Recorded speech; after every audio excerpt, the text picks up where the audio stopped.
Good morning, wrestling fans. Welcome to PWR today for Monday morning, November 23rd, 2020. I'm the man they call Meathead, and after a very busy Sunday afternoon and Sunday evening, here we are Monday morning. We're still alive. We're still kicking. It is Monday morning. That means we talk to Linda Kay. Good morning, Linda. Good morning, Meathead. Might I say I'm feeling bright and cheery because it is the week of Thanksgiving week. Feeling great. How about you? And thankfully Sunday's over because the beginning of Sunday for me and you. I don't know, but it ended up on a great note because we got Survivor Series. Yes. We were not the sole survivors. Everybody else survived as well with us. But I tell you, I don't want to talk about the game. We're just going to continue on. Let's talk about everything WWE here. But first, let's talk about sponsors. Our sponsors at manscaped.com are taking care of everybody and giving you 20% off with the promo code PWR. It's your chance to save on everything they have, the lawnmower, get yourself silky smooth with all the stuff. The care package is really the best one. And to be honest, I can't believe that we haven't got more people calling in and sending us messages going, oh my God, I'm silky smooth. Thanks to Dave Vero. Thanks to Manscaped. Thanks to PWR today, because that stuff is amazing. I can't believe they're giving it away at the price they do. Plus, our friends at collarandelbowbrand.com. Now, normally you would hear me say, use the promo code PWR360 to save 10% off. Linda, did you see that they have a Black Friday promo code out there? There is. Please say the code. I can't think of it in front of me right now, but there's 30% saving with the Black Friday code? 30%. Yeah, I believe it's Black Friday is the code. Oh, okay, but 30%. Wow. 30%. So while we want you to use the PWR 360 on occasion, hey, go save yourself 30% over at collarandelbowbrand.com. And once you're silky smooth, once you're freezing because you're hairless, go ahead and get something to wear. Put some clothing on you. I mean, you can't go out and club a, saber-toothed tiger or anything to, wear his skin. So you got to wear something from collarandelbowbrand.com. Survivor Series weekend is one of my favorites. I enjoy the 5-on-5 matches or the 4-on-4s on occasion. I miss the days when it was on the Wednesday before Thanksgiving or on Thanksgiving, but it's always the Thanksgiving Eve tradition or the Thanksgiving week tradition. Linda, what's your fondest memory of Survivor Series going back in time? Well, gotta go with, there's lots. I'm just trying to think of which one stands out the most, but I mean, obviously the screw job was a big one, but that wasn't a good moment. Watching back all the Undertaker footage, I know, I didn't see it live back in 1990, but just the significance of the Undertaker debuting at Survivor Series 1990 is huge. And look at the size of that ham hock. Yes, from Death Valley. It's just, all that build up leading up to it. I'm just like, wow, that is crazy just thinking about that. But God, just trying to think of any other specifics. I'm having a brain fart. Sorry, Meathead, right now. I'm just so engulfed in the Undertaker right now. The reason I bring that up is I wanted to mention mine as well. I think about it, and what I miss is the fact that way back in the day, I had an aunt and uncle that seemed to always order these, and that's kind of where I started watching them, is the fact that they had them. I mean, of course, as a kid, we would share the tapes back and forth, but then why are we sharing tapes? Let's just go over to the house and go watch it. You know what I mean? Yeah. So I was there watching this. This is, when he debuted in 1990, I was there watching. And of course I was, if I tell you how old I was then you'll know how old I am now. But I wasn't a small child anymore. 1990. I graduated in 1990. So I'll just tell you that, I enjoyed watching these. I remember watching some of the older ones as well, where they had the awesome promos, kind of like almost the Saturday Night Main Event promos that you used to see, for Survivor Series with the graphics on the back. Oh, God. Sorry, to answer your question. Hello, sorry, I was totally having a brain fart. Obviously, one of my favorite matches, Bret Hart, Stone Cold. I'm so sorry. I'm still a little bit hazed from, I didn't want to mention that Packer game, but but anyway, sorry. Obviously, Bret Hart, Stone Cold Steve Austin. I recently got cable during my teen years watching that, and I would just remember being so happy to get to order it and see it live. Survivor Series. But yes, anyways, a good time of year. Again, Thanksgiving week, Thanksgiving tradition. Gotta love it. Yep. And that promo code, by the way, is Black30. So it's not Black Friday, it's Black30. BLACK30. It runs from the 23rd through the 30th. New t-shirts starting at $10 with our friends at collarandelbowbrand.com. I wasn't asking about it to stall to finally get the damn promo code, but I mean, it did help now, didn't it? We got you. All right. So thank you again to our friends, Manscaped and Collar and Elbow. Plus, also, this is a personal ask for myself. Head on over to PWR 360 on Twitter and find the link for Movember.com. You know, I grow out this big mustache, obviously, that you can't see because this is an audio podcast, but it's for a good cause. It's for men's health and prostate cancer awareness and research. And they are working towards a cure. And there is a chance that they may have made a breakthrough. And it's due to donations from yourself and from people, you know, sticking with them. So let's try to end this. It's a really, cancer in any shape or form is obviously terrible, but men's health is not something that's talked about enough. So get on over to Twitter, PWR360. Look for the link to donate to Movember.com. So again, let's talk Survivor Series 2020.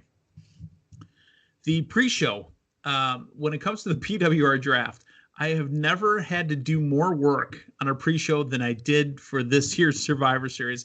I have, honestly, probably 10 to 12 different talents I have to tally points up for. Everybody showed up on the pre-show. I mean, to the point where it was almost like an extended part of Survivor Series. But there was one match on the pre-show, and it was the dual brand Battle Royal. Linda, your thoughts?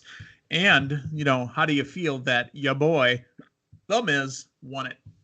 Well, I absolutely love it. He is so clever.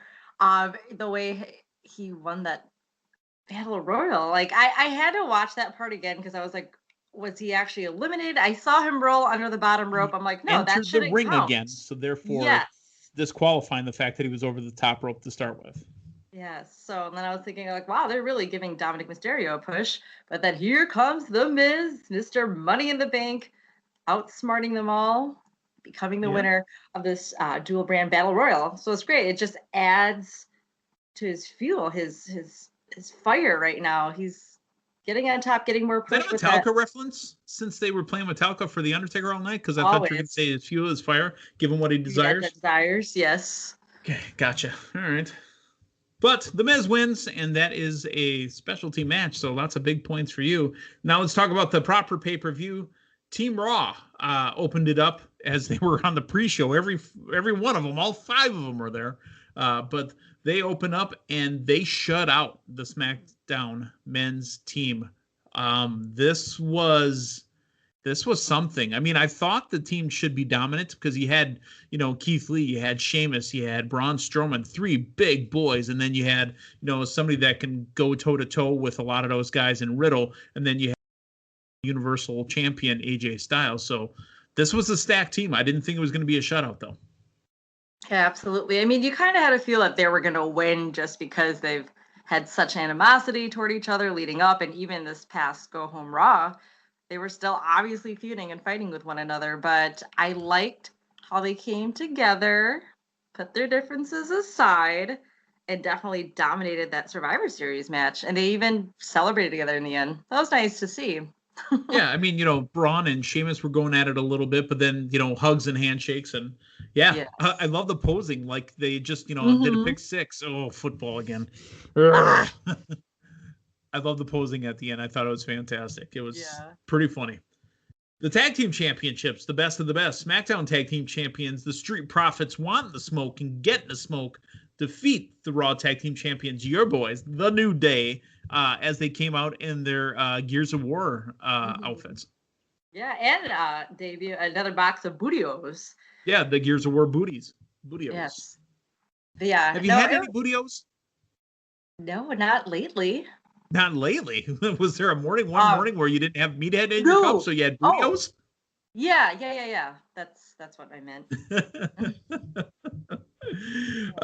This was a great match. And it wasn't a passing of the torch by any means. because the New Day isn't going anywhere. However, it solidified even more that the Street Profits, because, when we've been going through COVID era, the Street Profits were looked at as the COVID era tag team champions, and there wasn't much there. I mean, they had that long running thing with the Viking Raiders where they were bowling and dunking and golfing and throwing axes. But now the Street Profits are still going. They're still the champions. So the Street Profits got a little bit more legit last night. Yeah, I love both tag teams. I was really looking forward to this match, and it was nice to see them showing their respect to one another after the match. But yeah, I agree with you definitely where it wasn't per se the passing of the torch, but kind of a nudge, kind of passing, if that makes sense. But no, I love both tag teams. I think the Street Profits are definitely going to keep building on with their championship reign and keep rising to the top. And it's nice to see Big E there as well. I think he will definitely get his big singles push. And then New Day, I mean, still the champs. I know they lost last night, but they are still the champs. Yep. United States champion Bobby Lashley defeats the Intercontinental champion Sami Zayn. I didn't think there was going to be an issue with this. I thought Bobby was going to roll over him. But Sami Zayn still has that shenanigans conspiracy theory. Michael Cole said, hey, by the way, there's UFOs over there too. Why don't you go look for those too? That actually, I kind of did a spit take on that one. That was pretty funny. Yeah, I liked how he tripped over MVP, and and then they were saying you can't even say that with a straight face when he was trying to say that he tripped him. That was hilarious. Yeah, I definitely saw Bobby Lashley coming out with the win, but Sami Zayn still very entertaining, full of like you said, shenanigans, some tomfoolery, some malarkey. Yes. Malarkey. Oh yeah. Yeah. So. Yeah, I think he's still great as the Intercontinental champion. I mean, this loss, obviously, it's not like they dropped any titles. They'll still continue with the shenanigans, but it was definitely entertaining. So that has some value in it. Well, it wasn't shenanigans, but my girl, no one was ready for, Asuka, did lose to the SmackDown Women's Champion, Sasha Banks. Sasha getting a signature win is what we'll call this. It was a signature win because it wasn't a title defense, which she's gotten over that hump, but she defeated Asuka, who is currently the Raw Women's Champion. Yeah, she actually got the pin on her this time. It was a clean finish, clean win. And I like both women as well, but I feel like there's a lot more push behind Sasha right now with her recently getting that title, overcoming. And she's in Mandalorian. Mm-hmm. Yeah, she's looking hot too. I like her style. Oh yeah. Team Raw defeats Team SmackDown in the 5-on-5 Women's Survivor Series elimination match. The story coming out of this, and we're going to spend a minute on this. The story going into it and coming out of this. The story going into it was that Nia Jax put Lana through the table 9 times in a row. Okay, over 2 months of going through a table. Is it 10? 9, 10? Might have been 10. Who cares? The point is, and I brought this up to Dave, and we'll talk again to Dave tomorrow morning. The point is that either A, tables don't mean squat to anybody, right? Because she kept coming back week after week after week with no injury whatsoever. Or B, Lana is a superwoman, and Nia Jax isn't doing it right. So what is it? Because, I mean, they use the table later on in the night. So is it the fact that Nia Jax can't put her through a table strong enough and Lana, just keeps coming back? Or is Lana superwoman and impervious to pain? Gosh, I don't know. Well, the ironic thing is when they did the table spot in the the final match, the first time it didn't even break. And I'm like, because it made me think about how Nia Jax had always put Lana through. And yeah, I mean, it's definitely a way to highlight Lana. I mean, especially with how awful her whole team was treating her that match. It made you feel bad for her, having her stand on the steps. And I had to figure, like, hey, she's got to have something to do with the finish of this match, or just stand there and get the win. Take it any way you can, right? But a double DQ at the end, a double count out, and which eliminated Nia Jax and that was Bianca Belair at the end, right? Nia Jax and Bianca. Yeah. Leaves Lana as the sole survivor. She is the Beyonce of the WWE. Yes. What was worse? again, the fact that they sent her out there and they kept making fun of her, or the fact that somebody smeared her lipstick and she looked like it looked like she was special needs. I don't think it was done on purpose. No, I mean, they were all, wearing red for Team Raw or red lipstick and whatnot. But I don't know. Was it smeared before she even stood on the steps? I'm not sure. That I saw that. It kind of bothered me too. But it was distracting. Yeah, distracting. That's the word. Yeah, I was kind of hoping that the team would have turned on, like if like Shayna Baszler was like down and the team turned on Nia Jax and put her through the table. That's kind of the redemption. I think that right, and that's kind of where I want to get to at the end here. Is that the payoff? Is that what 9 weeks of tables is? Probably on Raw tonight. We'll get Nia Jax finally through the table, so we'll see. But yeah, I mean, that was a unique way to end that match, and good for Lana. I mean, for goodness sakes, she's been put in the table 9-10 weeks in a row, poor thing. Now she's got the win, and she's the one standing tall in the pay-per-view. So let's go, Lana, see what happens tonight on Raw. Right. In WWE's twisted sense of what they do, they believe that they're taking care of her since Rusev left, and now he's Miro over on AEW. They're putting her over on TV, and getting on TV, there's never anything wrong with it. You could have people say that, oh, she's getting buried on TV. She's on TV every week. She's featured on television every week. Okay. Mm-hmm. Either, like I said, she's impervious to pain because she went through 9 tables in a row, or something else. I mean, explain it to me, I guess, and we'll find out tonight on Raw. The last SmackDown versus Raw match was going to be the Universal Champion Roman Reigns and WWE Champion Drew McIntyre. I didn't think there was ever a doubt that Roman Reigns was going to win this match. I assumed it was going to be through hook or crook, and what it ended up being was ref down, low blow, Roman gets the win. Your thoughts?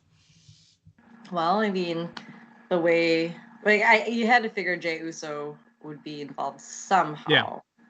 Yeah. He got, the interference obviously with the ref down. Ref didn't see it, and then we got the low blow, like you said. Match overall, I thought it was okay. I mean, there was definitely a lot of hype built up to it, and even though Michael Cole was saying this match lived up to its hype, I mean, I don't know. I thought it was okay. I think that the match on Raw, I mean, granted, it ended up being no DQ or anything goes match between Randy and Drew on Raw last week, so that made it a bit more exciting. Made me be a little more invested. I think maybe just because of previous matches Roman's been in, there's been so much more emotion, a bit more storytelling with that we didn't really get it as much this time. And then there wasn't enough. There wasn't a lot of emotion in this match. There was just battling to see who's the best, which softball team is better than the other softball team. Yes, I did like seeing a lot of MMA or jiu-jitsu moves. I know when Drew McIntyre had him at Kimura lock, I was like, wow, that looked really good, and wasn't sure how that would end Drew with that. Needs to figure out what's going on with his sword, because his sword was crooked. Did you see when he put it into the stage? It was bent to the side. Yeah, that was a womp womp moment.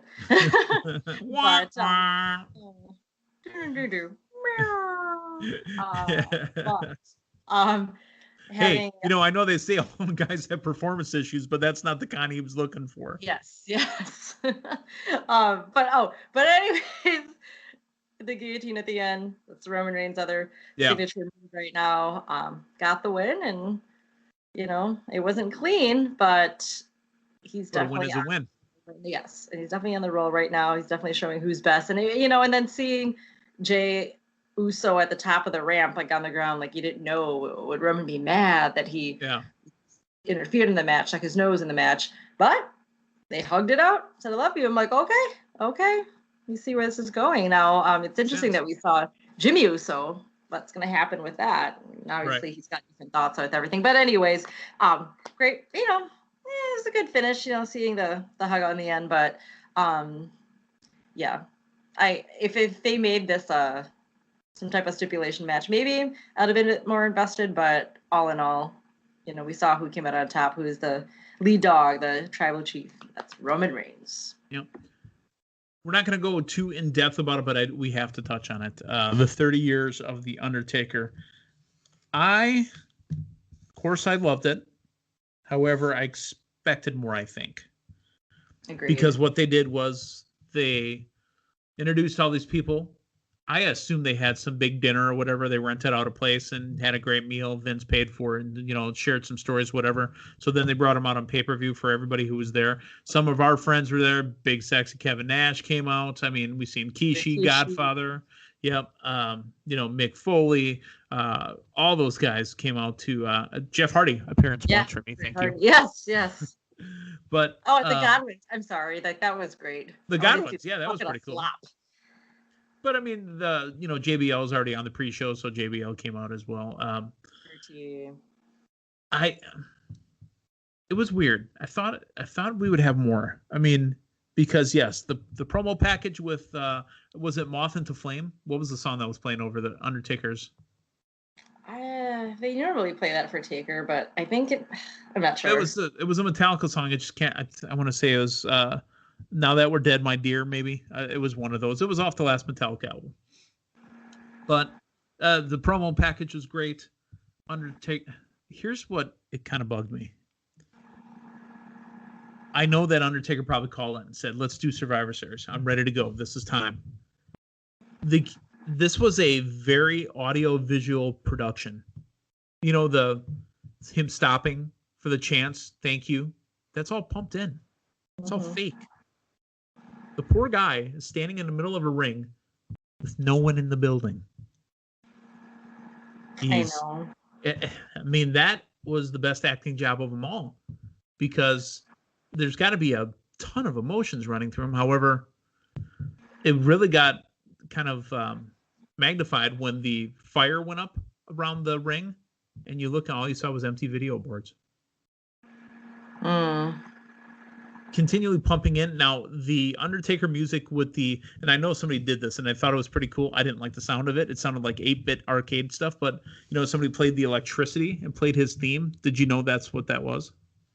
I heard it go off when it shouldn't have. Right. Yeah, but right before that, somebody was playing one of those things where you put your hands over the electricity and you move your hand, that you can play music with that. I thought it was really cool. I mean, from a technical standpoint, I kind of geeked about that, but I don't know if it had its place on this show. What did you think? I was expecting more too, just because you have all the previous superstars there.